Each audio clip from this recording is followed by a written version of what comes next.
Malaysia বেড়াতে এসে আজকের এই সন্ধ্যাকালীন একটি আনন্দঘন অনুষ্ঠানে শুধু আমি একা না, সাথে আমার জীবন সঙ্গিনী আছেন শাম্মা হাসান। আমরা উপস্থিত থেকে আমরা অত্যন্ত আনন্দিত।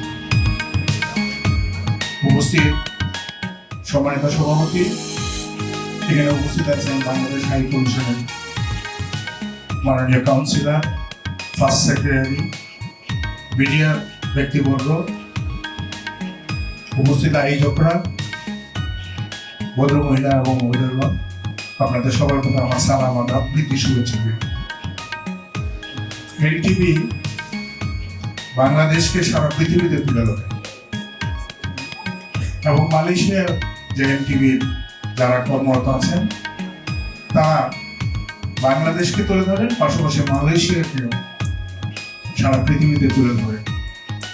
আমাদের বাংলাদেশি যারা আছেন তাদের দুঃখ, আনন্দ, তাদের কর্ম ইত্যাদি ওনারা তুলে ধরে। মালয়েশিয়া এসে আমি প্রথমবার মালয়েশিয়া এসেছি, পৃথিবীর অনেক দেশে আগে গিয়েছি। একজন মানুষ, ভিশনারি মানুষ, একটা দেশকে কিভাবে পরিবর্তিত করে একটা সুন্দর দেশে রূপান্তরিত করতে পারবেন সেটা মালয়েশিয়া আসলে বোঝা যায়। মাহাথির মোহাম্মদের মানবের যে কর্মকাণ্ড সেটা আমরা শুনেছি, এই কয়েকদিন যাবত চোখে দেখছি। আমরা আশা করি আমাদের মিডিয়াগুলো আমাদের অনুপ্রাণিত করবে যেন আমরা সকলে মিলে আমাদের দেশকে এগিয়ে নিয়ে যেতে পারি। আমরা আমাদের একজন ভিশনারি পেয়েছি, যিনি তার একটি পরিকল্পনা নিয়ে বাংলাদেশে এসেছেন, যিনি বাংলাদেশকে বর্তমানে নেতৃত্ব দিচ্ছেন তারেক রহমান।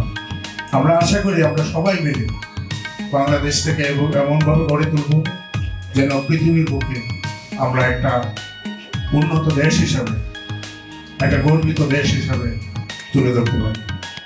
আমাকে আজকে এখানে আমন্ত্রণ জানানোর জন্য আয়োজকদের আমার প্রাণ ঢালা ধন্যবাদ, অভিনন্দন জানাচ্ছি।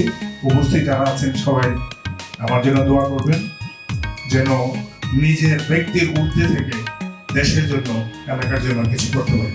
সবাই ভালো থাকবেন। আসসালামু আলাইকুম।